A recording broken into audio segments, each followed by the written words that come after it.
Hi guys, I hope you're doing well. So this video I decided to make about karmic partnerships. How to spot that karmic partnership with the help of astrology. Now this is on top of every other sign that you have, when you meet someone and you feel like you've known each other your whole life, or there's some kind of a deep connection between you two that you can't explain. There's tons of information online about how to spot a karmic partnership without astrology.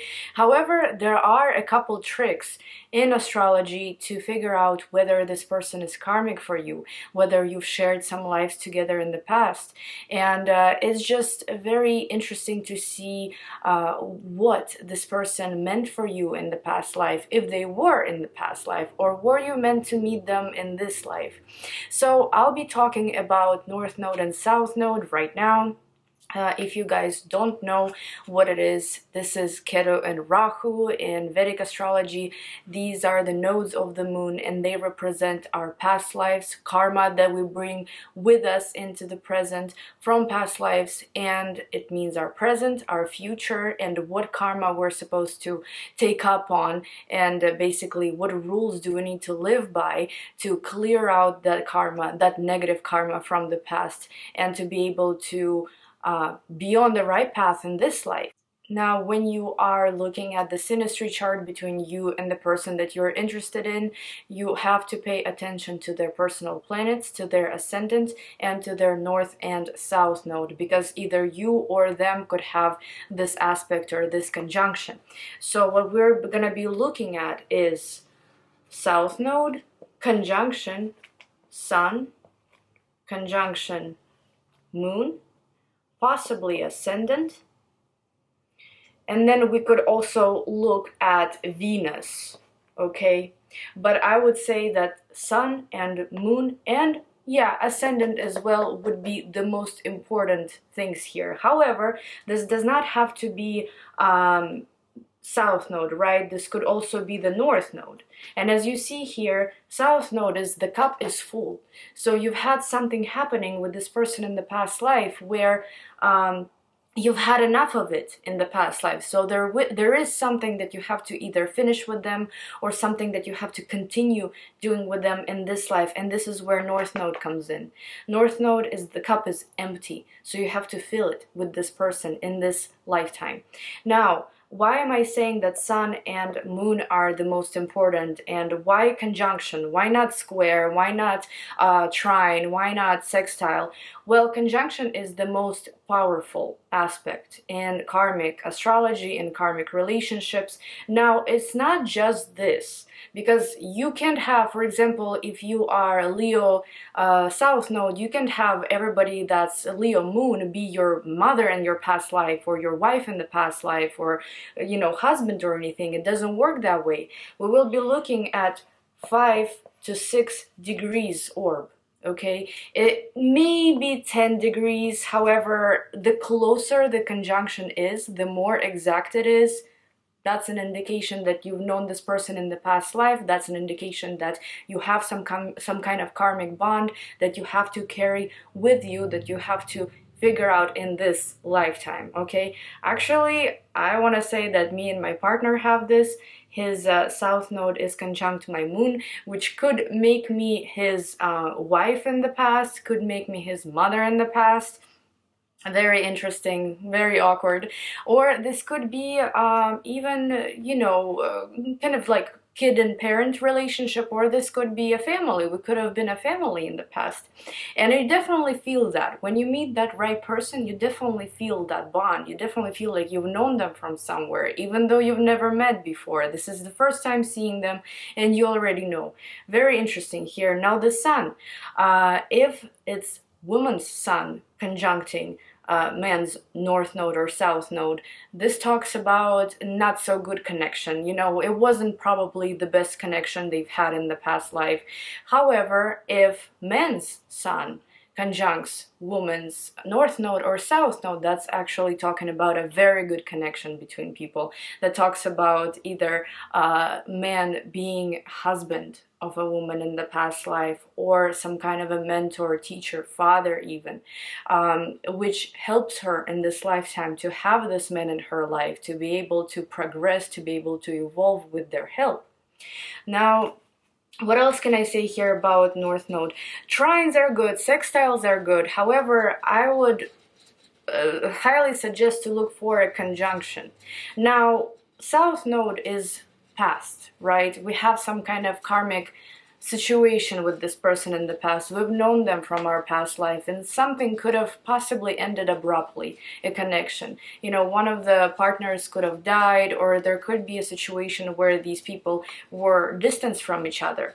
Now, if you do have these conjunctions with the North Node, then it's very interesting, because it means that you were meant to meet these people in this lifetime. You were meant to meet them in this lifetime, not in the past. You've never met them in your past lives. So if you think you have a connection with them, that probably means that by karma, by your karmic experience, you were meant to meet them now. You've never met before, okay? But this is if it's North Node.